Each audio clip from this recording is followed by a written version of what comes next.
Hello everyone, সবাই কেমন আছেন? তো দোল পূর্ণিমা দিন সকাল সকাল স্নান করে ফার্স্টে ঠাকুরকে স্নান করিয়ে তারপর পুজোর ঘরটা সাজিয়ে নিয়েছিলাম ফুল দিয়ে। এবার 6:15 মতো বাজতে যায়, এবার ভোগ রান্না শুরু করব। তো ভোগে আমি বানিয়েছিলাম আলু ফুলকপির তরকারি, খিচুড়ি, পাঁচ ভাজা, আমের চাটনি, পায়েস আর লুচি।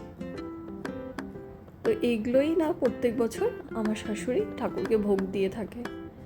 তা আমাকেও ফোন করে তাই বলেছিল, আবার এটাও বলেছিল যদি সম্ভব হয় করিস, না হলে খিচুড়ি আর পাঁচ ভাজা দিয়ে রাখিস।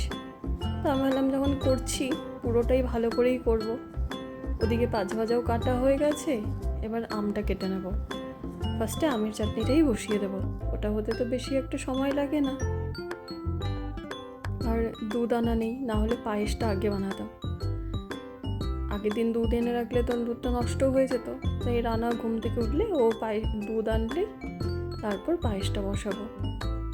তার জন্য আগে আমের চাটনি আর পাঁচ ভাজা এইসব করে নেই। আর মেয়ে ওঠার আগে আগেই সব কমপ্লিট করতে হবে, না হলে ও এসে এত বিরক্ত করবে তখন আর কিছুই ঠিক মতো করতে পারবো না।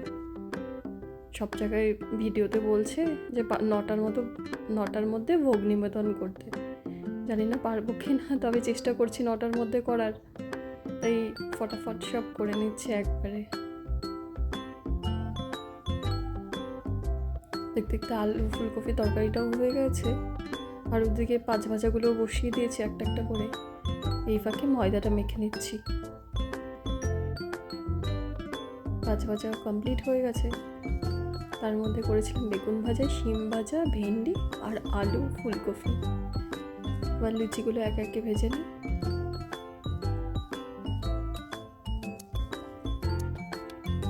খিচুড়িটাও এদিকে বসিয়ে দিয়েছি, আর এদিকে দুধেও এসে গেছে, তাই পায়েসটাও বসিয়ে দিলাম।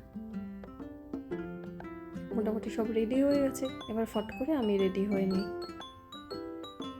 যেহেতু বসন্ত উৎসব, তাই ভাবলাম যে একটা হলুদ কালারেরই শাড়ি পরবো। আর এই শাড়িটা আমার সাধের শাড়ি, আমার শাশুড়ি মা আমাকে দিয়েছিল, তাই একবারেই পরেছিলাম, তাই ভাবলাম এই শাড়িটাই পরি। আর তার সাথে করেছিলাম হালকা করে একটু মেকআপ।